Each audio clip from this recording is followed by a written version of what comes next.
आप सब लोग, सबसे पहले तो आप सब लोगों को, सर्व धर्म प्रेमियों को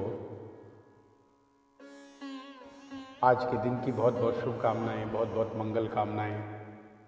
आज बड़ा सुंदर दिन, बहुत बहुत auspicious. All the days are beautiful days. जो दिन हमें परमात्मा के द्वारा मिलते हैं उन दिनों को ब्यूटीफुल बनाना हमारी ड्यूटी होती है। How you are going to make your day.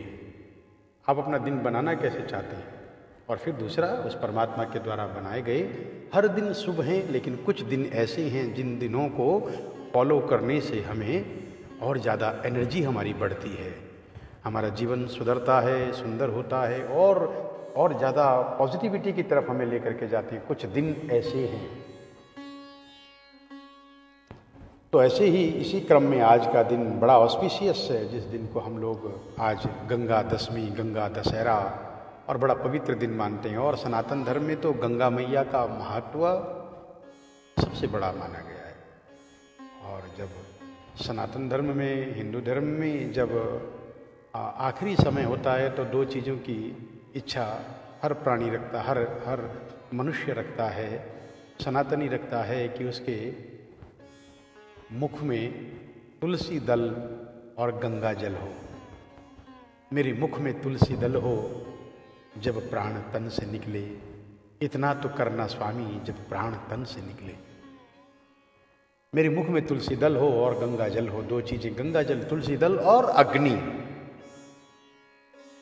तो उसमें गंगा मैया की बड़ी भारी, बहुत पवित्र करने की, जीवन भर पवित्र करती है। जब हम पैदा होते हैं तो पैदा होने में जब हमारे सनातन धर्म में नामकरण संस्कार किया जाता है तो उस समय ब्राह्मण देवता पंडित जी आपके घर में आकर के गंगा जल लेकर के और उस गंगा जल का छींटा आपके ऊपर, आपकी माता के ऊपर, आपके परिवार के ऊपर लगाते हैं और कहते हैं अपवित्रः पवित्रो वा सर्वावस्थां गतोऽपि वः यस्मरेत् पुंडरीकाक्षं स बाह्याभ्यन्तरः शुचिः। आप पवित्र हैं या अपवित्र हैं, किसी भी अवस्था को प्राप्त हैं, लेकिन जिसने पुंडरीकाक्ष भगवान का स्मरण कर लिया है वो बाहर और भीतर से पवित्र हो जाता है। तो भगवत प्रेमियों, आज का दिन बड़ा ऑस्पिशियस डे है, बड़ा शुद्ध दिन है। और कल के लिए मैं क्षमा चाहता हूँ, कल मैं कथा नहीं कर पाया, आप लोगों के बीच में नहीं आ पाया। उसका दो कारण थे। पहला कारण ये कि कल मैं अन्य मनस्क था। अन्य मनस्क इसलिए कि हमारे कुआलालंपुर मलेशिया के श्री लक्ष्मी नारायण मंदिर के एक प्रहरी, एक पिलर, एक ऐसी शख्सियत को कल हमने इस दुनिया से विदा किया जिसने लक्ष्मी नारायण मंदिर में खड़े होकर के बड़ी सेवा की, लोगों को अटेंशन में रखा।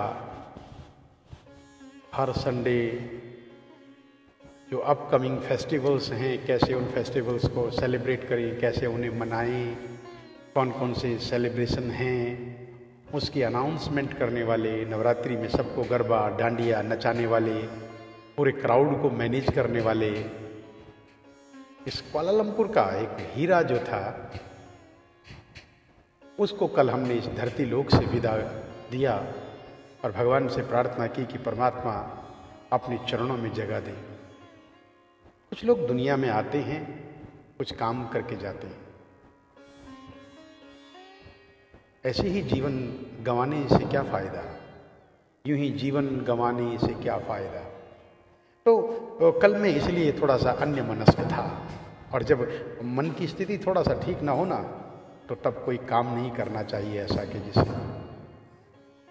तो कल। और दूसरा कारण ये था कि थोड़ा लेट वहाँ से हो गए थे आने में, फिर नहाने में, फिर बहुत सारी चीज़ें होती हैं जो हम लोगों को, ब्राह्मणों को क्रीमिटोरियम से आने के बाद फिर अपने आप को थोड़ा सा एक उसमें डालना होता है कि हम लोग बाह्य अभ्यंतर शुचि हों। तो फिर उसमें मुझे लगा कि आज मैं जरा कथा रोक दूं, कल मैं करूं। तो कल उनके सम्मान में भी आप ये मानिए कि स्वर्गीय श्री भास्कर राय उपाध्याय जी के सम्मान में बैठ करके फिर लगा कि आज कथा नहीं है। आज हम लोग कथा करते हैं। तो आज मैं आप लोगों के साथ निवेदन पूर्वक आया हूँ, आनंद पूर्वक आया हूँ। आज गंगे मैया की जय बोलता हुआ आया हूँ, क्योंकि आज का दिन बड़ा पवित्र है और गंगा दशहरा है। और आप लोग जानते हैं गंगा दशहरे का सिग्निफिकेंस क्या है, क्यों हम लोग गंगा दशहरा मनाते हैं, क्या गंगा दशहरे का सिग्निफिकेंस है, क्या गंगा दशहरे का मीनिंग है। भगवत प्रेमियों, आज का दिन इतना अद्भुत दिन है, इतना पवित्र दिन है कि हम सब लोगों को आज के दिन को सुंदर से मान करके सुंदर से इस दिन का पूरा यूटिलाइज करना चाहिए। आप लोग गंगा जी तो नहीं जा पाए, लेकिन हमारा सनातन धर्म कहता है कि गंगा गंगीत यो ब्रूयात यो जनानाम सतैरपि। अगर हजारों किलोमीटर दूर बैठ करके भी आपने गंगा मैया की जय बोल दी, गंगा मैया का नाम ले लिया, तो याद रखिएगा आपको गंगा स्नान का पुण्य फल प्राप्त हो जाता है। तो मैं इस कोशिश में हूँ कि आइए, आप और मैं दोनों एक जैसे हैं, कुआलालंपुर की धरती पर बैठे हैं और गंगा मैया हमसे बहुत दूर हैं, लेकिन हमारे बहुत नज़दीक हैं, हमारे मन में हैं। लेकिन हम कैसे आज उस गंगा मैया को स्मरण करके अपने पापों को दूर करने की प्रार्थना कर सकते हैं। बड़ा सुंदर कहा गया। आइए माँ गंगा का ध्यान करें कि नमामि गंगे तव पाद पंकजम सुरासुरैर्वन्दित दिव्यरूपम् भुक्तिं च मुक्तिं च ददाति नित्यं भावानुसारेण सदा नराणाम्। हे मातु गंगे, आपको बराबर देवता भी आपकी पूजा करते हैं, सुर भी और असुर भी। देवता भी पूजा करते हैं और दानव भी आपकी पूजा करते हैं। जो आपको माँ मानते हैं वो तो आपकी पूजा करते ही हैं, और जो आपको माँ नहीं मानते आप उन पर भी कृपा करते हैं। देवता और असुर दोनों के द्वारा वंदित है माता। मैं आपके चरण कमलों में नमस्कार करता हूँ। जो मनुष्य नित्य ही भाव के अनुसार आपकी पूजा करता है, उसके भाव के अनुसार आप उनको भुक्ति भी देते हैं और आप उनको मुक्ति भी देते हैं। गंगा एक नदी नहीं है हमारे लिए, गंगा तो हमारे लिए माँ है। तो आज के दिन गंगा दशहरा है और गंगा जी का नाम कौन नहीं जानता। जिन चरणों से निकली सुरसरी शंकर जटा समाई।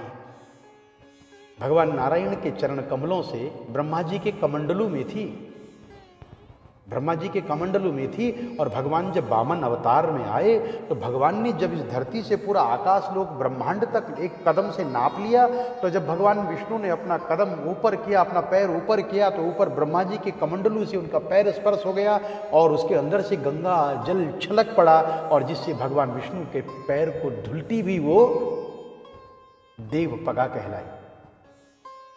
ब्रह्मांड में विचर रही है आनंद से। जन कल्याण जग कल्याण के लिए इस धरती पर रघुवंश की बड़ी कृपा हुई। भगीरथ जी अपने भगीरथ प्रयास से, बड़ी तपस्या से धरती माता को इस धरा पर लेकर के आए। और क्या कुछ हुआ आगे की कथा में आप लोगों को बताऊंगा। सबसे पहले ये गंगा जी के नाम से प्रसिद्ध हुई। क्यों आज के दिन को गंगा दशहरा कहते हैं? का दशमी शुक्ल पक्षे तो ज्येष्ठ मासे बुधेवनी अवतीर्णा यतः स्वर्गात् तदरीक्षे च सरेद्वरा ज्येष्ठ शुक्ल दशम्यां तु भवेत् सौम्य दिनं यदि ज्ञेयां हस्तार्क्ष संयुक्ता सर्वपापहरा तिथि। तो जेठ के महीना, जेठ का महीना हो, शुक्ल पक्ष हो, दसवीं तिथि हो और इस दिन भगवती गंगा के नाम से भगवती गंगा में स्नान करना, दान करना बड़ा पुण्यशाली माना जाता है। और ये गंगा को, आज के दिन को गंगा दशहरा क्यों कहते हैं? देखिए, दशहरा तो हम लोग तब कहते हैं ना जब राम जी ने रावण को मारा, तो उस दिन को हम लोग सेलिब्रेट करते हैं दशहरे के रूप में कि आज क्या है, आज दशहरा है। लेकिन ये गंगा दशहरा का क्या सिग्निफिकेंस है? तब कहा गंगा दशहरे का, गंगा का मतलब आप जानते हैं। और इधर दशहरे को सिग्निफिकेंस क्या है, इस दशहरे को हम लोग समझते हैं। तो दशहरा इसको इसलिए कहा जाता है कि आज के दिन गंगा में स्नान करने से, गंगा का नाम लेने से 10 पाप जो हमारे जीवन में हैं वो नष्ट हो जाते हैं।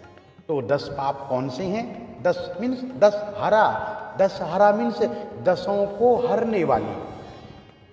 ये जो 10 पाप हैं, इन पापों को जिस दिन हरा जाता है, हटाया जाता है, रिमूव किया जाता है, और जो रिमूव करने वाली गंगा हैं जो 10 पापों को रिमूव करती हैं, उस पर्टिकुलर टाइम को दशहरा कहते हैं। भगवत प्रेमियों, ये 10 कौन कौन से पाप हैं, आइए इनको जानते हैं। ये 10 पाप हैं। 3 कायिक पाप। अब आप काउंट करते रहिएगा अपनी उंगलियों में, और अच्छा लगे तो बटन दबाते रहिएगा। 3 कायिक पाप। कायिक पाप मीन्स फिजिकली। 3 पाप इस शरीर से होते हैं। कौन कौन से मैं आगे एक्सप्लेन करूंगा। तो 3 पाप कायिक, 4 पाप वाचिक, बोलने से, you speaking and you are creating sin. तो 3 पाप कायिक और 4 पाप वाचिक, कितने हो गए? 7। और 3 पाप मानसिक, मेंटली। तो ये मन, वचन और कर्म, ये तीनों के तीनों इस तरह से हैं। तो 3 पाप कायिक, 4 पाप वाचिक और 3 पाप मानसिक, कुल मिलाकर के हुए 10 पाप। तो इन 10 पापों को दूर करने के लिए आज के दिन गंगा जी में जाकर के 10 बार डुबकी लगानी पड़ती है। 10 बार डुबकी लगानी पड़ती है और इन 10 पापों को रिमूव। लेकिन इसके लिए विश्वास होना बड़ा भारी जरूरी है। इसके लिए विश्वास होना बड़ा भारी जरूरी है। तो ये 10 पाप, जो 3 कायिक पाप, 4 वाचिक पाप और 3 जो मानसिक पाप हैं, इन 10 पापों को जिस दिन दूर किया जाता है उसका नाम दशहरा है। और अगर गंगा मैया इसको कर रही हैं तो आज के दिन का नाम गंगा दशहरा है। तो आइए जानें कि ये 10 पाप कौन कौन से हैं। इनको हमारे धर्मशास्त्र ने कितना सुंदर, मनुस्मृति ने कितना सुंदर कहा है। ये पाप कौन कौन से हैं? तो मनुस्मृति कहती हैं, अदत्तानाम उपादानम हिंसा चैवा विधानतः परदारोपसेवा च शारीरम त्रिविधम स्मृतम पारुष्यम अनृतम चैव पैशून्यम चापि सर्वशः असंब प्रलास्वं वाङ्मयं स्याच्चतुर्विधं परद्रव्ये विधानं मनसा निष्ठचिन्तनं वितथाभिनिवेशश्च त्रिविधं कर्ममानसम्। तो ये 10 पाप कौन कौन से हैं? कहा देखिए 3 शारीरिक पाप। अब ध्यान से सुनिएगा इसको। ये शारीरिक पाप कौन कौन से होते हैं? 3 शारीरिक पाप कौन कौन से हैं? 3 शारीरिक पाप हैं बिना दिए हुए दूसरे की वस्तु ले लेना, ये शारीरिक पाप है। कोई किसी ने दिया नहीं, हमने उठा लिया, ये पाप है। हमने ले लिया। जब कोई दे तो ले, ना दे तो ना ले। तो पहला पाप क्या कहा? शारीरिक पाप, बिना दिए दूसरे की वस्तु ले लेना। दूसरा शारीरिक पाप, शास्त्र वर्जित हिंसा करना, अननेसेसरीली किसी को किलिंग करना, अपने स्वार्थ के लिए किसी को मारना। शास्त्र में कहा नहीं मारना और हमने उसको मार दिया। दूसरा पाप कायिक पाप शरीर से। तीसरा पाप परस्त्री गमन। परस्त्री गमन का मतलब है अपनी धर्म पत्नी है, अपना विवाह हो रखा है, अपनी पत्नी के साथ तो रहते हैं, लेकिन दूसरे की पत्नी के बारे में सोचते हैं और दूसरे की पत्नी को के साथ संबंध बनाते हैं। ये शरीर का पाप है। इसके लिए इतनी बड़ी किताब बनी है जिसका नाम है रामचरितमानस, रामायण, जिसमें लिखा गया कि रावण के पास सब कुछ होते हुए भी उसने भगवती सीता की कल्पना की और भगवती सीता की कल्पना करने के कारण देखो रावण का क्या हाल हुआ। सारी कथा जानने के बाद भी हम इसी काम में लगे हुए हैं। तो शरीर से तीसरा पाप क्या है? पर स्त्री गमन। इसी प्रकार से स्त्रियों के लिए भी है पर पुरुष गमन। पर पुरुष गमन का मतलब अपने पति के होते हुए या ना होते हुए भी दूसरे के पति को अट्रैक्ट करने की कोशिश करना और उसके साथ फोर्सली, हैप्पीली या जिस तरह भी है फिजिकल रिलेशन बनाना। इस 3 पाप समझ में आ गए। पहला पाप बगैर दिए हुए किसी की वस्तु को लेना। दूसरा पाप शास्त्र वर्जित हिंसा, बेकार में किसी को मारना। तीसरा पाप परस्त्री गमन। ये शरीर के पाप हो गए। जो आज के दिन की ये कथा सुन लेता है ना, आज से पहले जितने पाप किए होंगे वो धुल जाएंगे, लेकिन अब आगे नहीं करना, बिल्कुल नहीं। आगे नहीं करना, ये अपने मन में कमिटमेंट बनाना। आज से मैं पवित्र हो गया, मुझे पता लग गया ये पाप होता है। तो पहला पाप फिजिकली, पहला पाप है बिना दिए दूसरे की वस्तु लेना, शास्त्र के वर्जित हिंसा करना, पर स्त्री गमन करना, पर पुरुष गमन करना पाप है। 3 पाप कायिक, वाचिक पाप 4। क्या नहीं करना? कटु नहीं बोलना, कड़वा नहीं बोलना, झूठ नहीं बोलना और परोक्ष में दोष कहना। किसी के दोषों के बारे में ज्यादा बातें करना, गुण नहीं बोलना लेकिन बुराइयां जरूर करना। ये कौन सा पाप है? वाचिक पाप। अपनी जबान खराब कर रही है। किसी के अगर आप गुण नहीं बोल सकते तो दोष बिल्कुल मत बोलिए, नहीं तो उसका पाप आपके सिर आ जाएगा।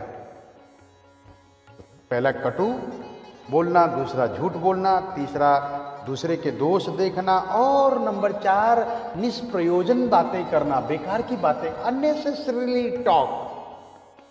प्रयोजन में बोलो, जब कोई जरूरी हो तो बोलो, उसका कुछ रिलेशन है तो बोलो, नहीं तो मत बोलो।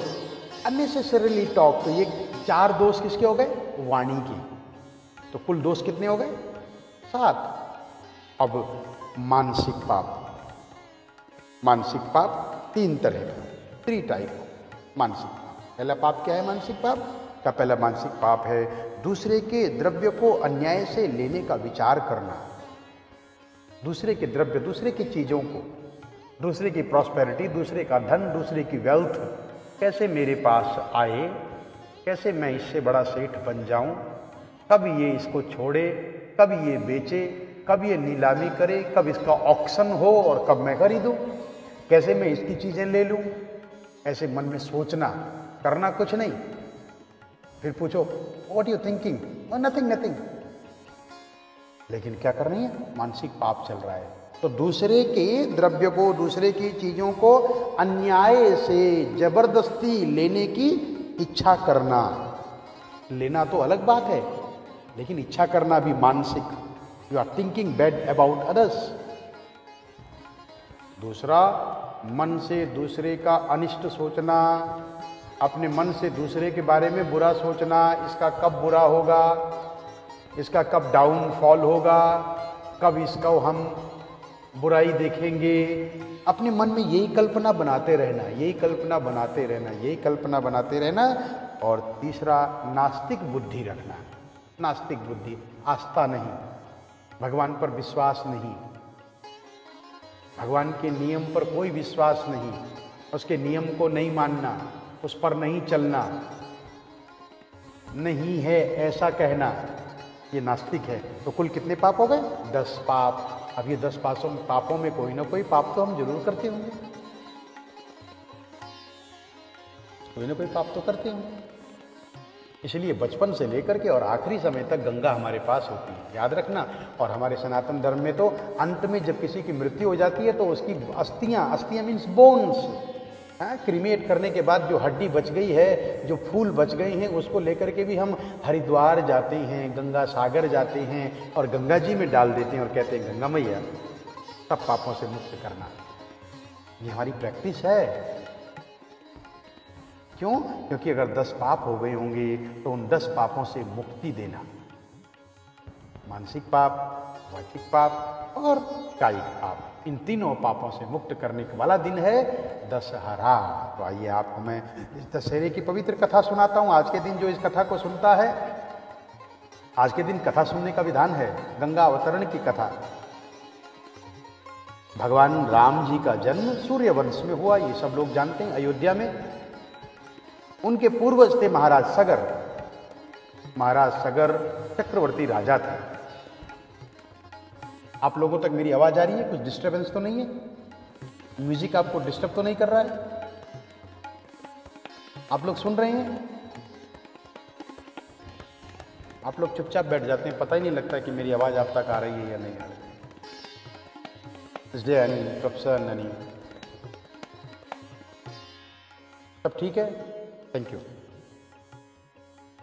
तो भगवान राम का जन्म अयोध्या में सूर्य वंश में हुआ। उनके पूर्वज थे महाराज सगर। महाराज सगर चक्रवर्ती सम्राट थे।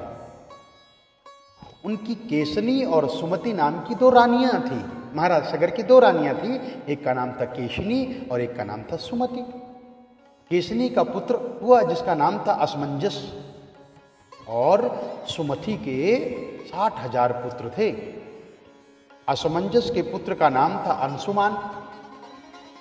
राजा सगर और असमंजस सहित सभी पुत्र बड़े उद्दंड और बड़े दुष्ट प्रकृति के हो गए, परंतु पौत्र अंशुमान जो उनमें से था वो बड़ा धार्मिक और देव और गुरु की पूजा करने वाला था। परिवार में अगर एक बच्चा अच्छा निकल आए ना, वैसे तो हमारा सनातन धर्म कहता है, सुनिए ध्यान पूर्वक, एक एक सिंह पुत्रेण सिंगी स्वपति निर्भयम।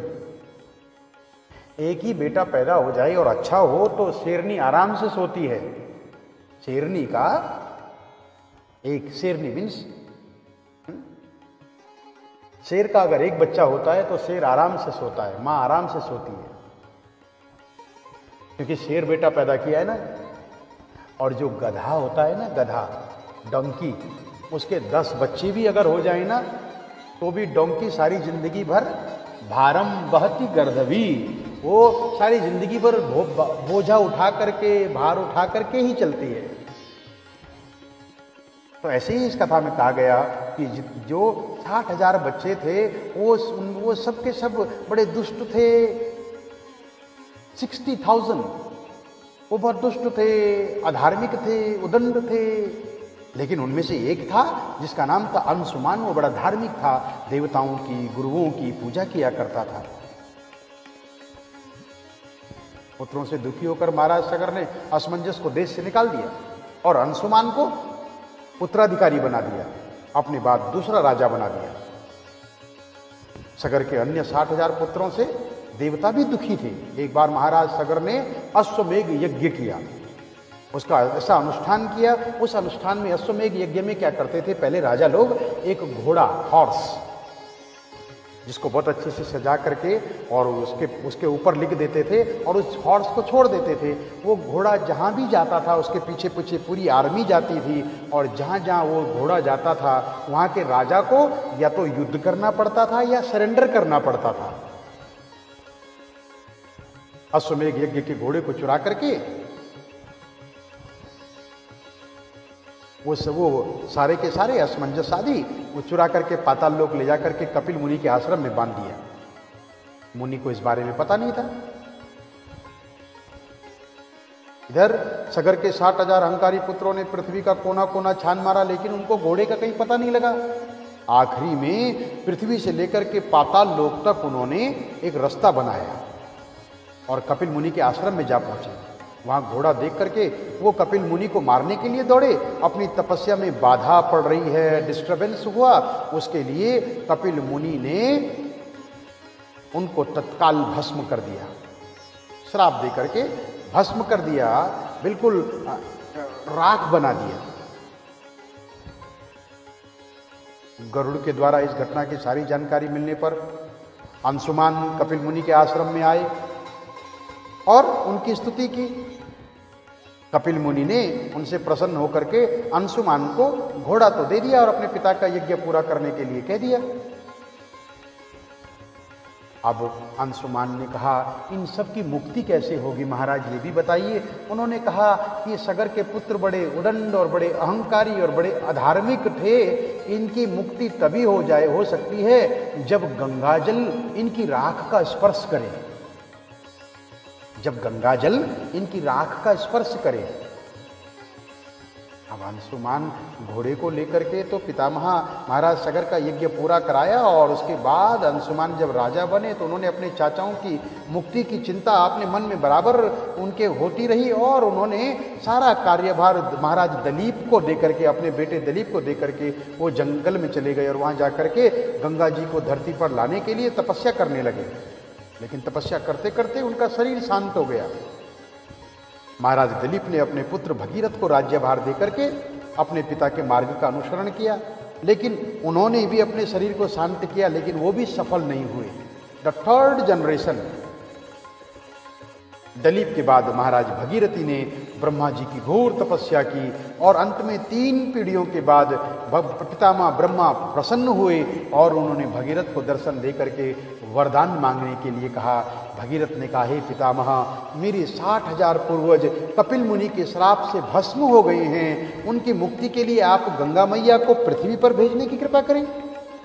ब्रह्मा जी ने कहा, मैं गंगा को पृथ्वी लोक पर भेज तो अवश्य दूंगा, लेकिन उसके वेग को, उसका जो फ्लो है, उसकी जो पावर है, उसको संभालना बड़ा मुश्किल हो जाएगा। गंगा मैया से पूछा तो गंगा मैया ने कहा, मैं भी धरती लोक में नहीं जाऊंगी, क्योंकि धरती लोक में तो पुण्य आत्मा भी हैं और पापात्मा भी हैं। कुछ लोग ऐसे होंगे जो रिस्पेक्ट करेंगे और कुछ लोग ऐसे भी होंगे जो रिस्पेक्ट नहीं करेंगे, इसलिए मैं वहाँ नहीं जाती। और याद रखिएगा, जहाँ रिस्पेक्ट न हो ना, वहाँ ज़्यादा रुकना भी नहीं चाहिए, है ना।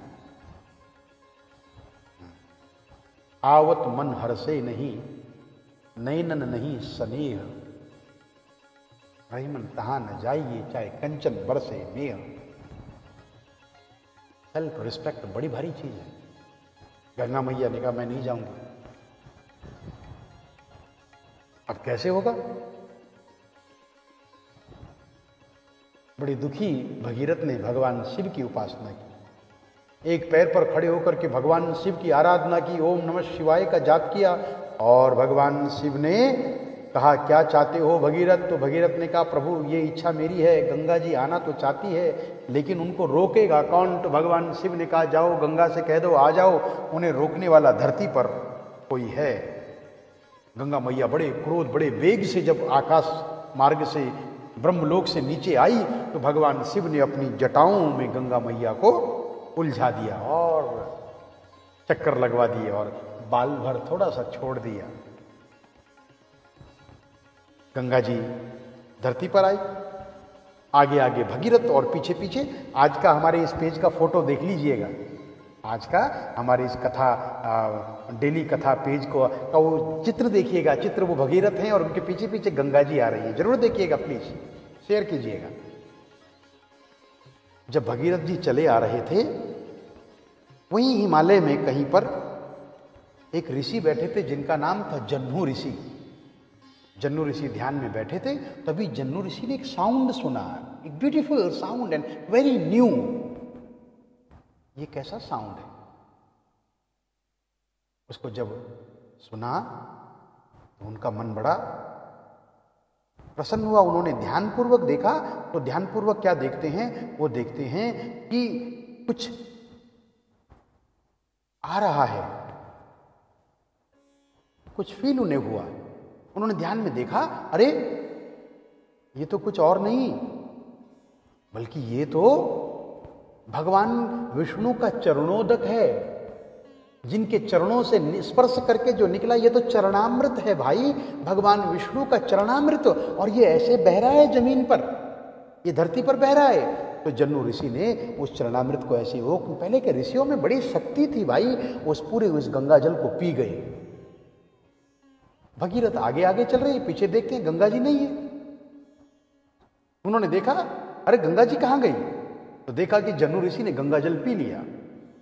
भगीरथ ने कहा, ये क्या किया, मेरे 3 पीढ़ियां लग गई हैं गंगा जी को धरती पर लाने में, आज सक्सेस हुआ भी था, वो आपने पी लिया महाराज, अब क्या होगा, ये धरती लोक के प्राणियों का क्या होगा? जन्नू ऋषि ने कहा, भाई ये तो चरणामृत है विष्णु का, और चरणामृत नीचे नहीं गिरना चाहिए।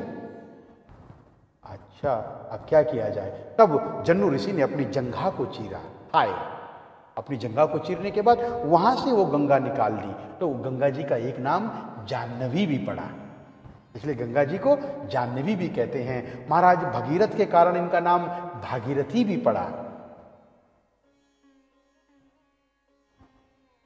और इस तरह से गंगा जी का नाम जाह्नवी पड़ा।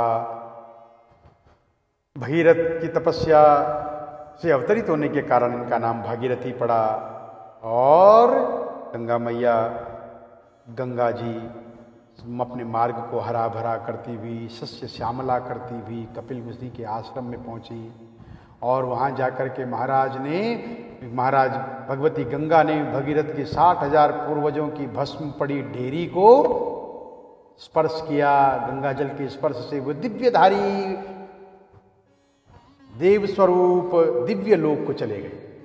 ऐसी भगवती पतित पावनी मां गंगा हैं, जिनके की नाम लेने मात्र से मनुष्य पवित्र हो जाता है। ऐसे ही एक बार की कथा है,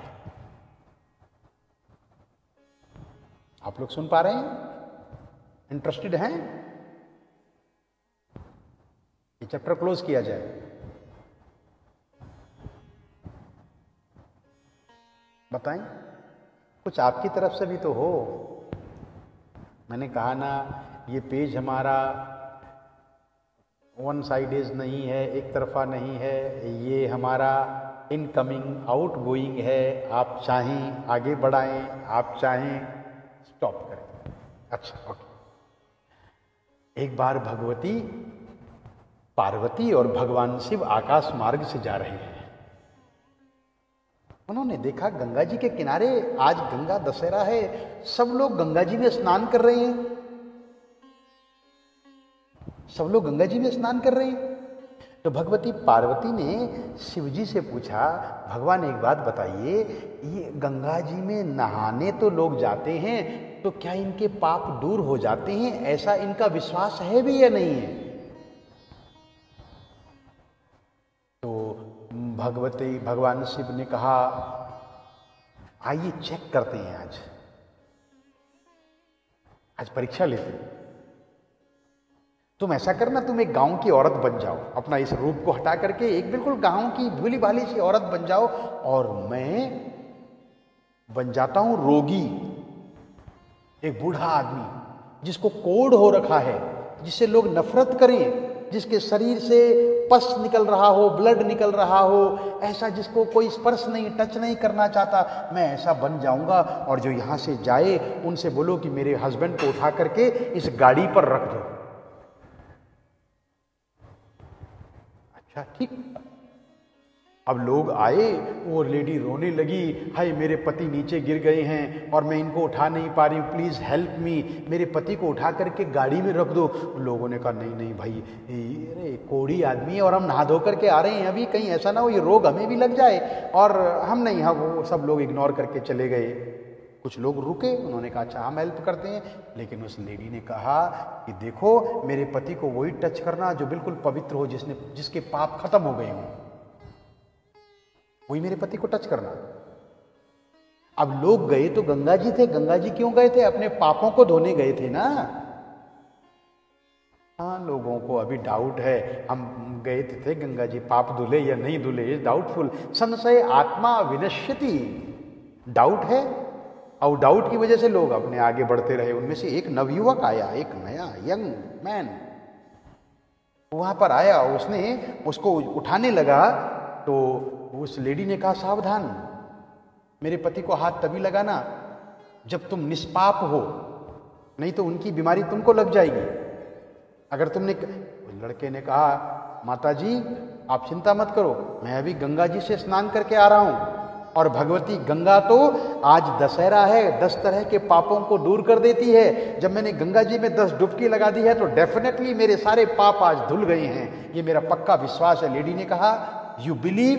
yes, I 100% believe in this, कि मैं गंगा जी से स्नान करके आया हूं, अब मेरे कोई पाप नहीं है, मैं आपके हस्बैंड को उठा सकता हूं।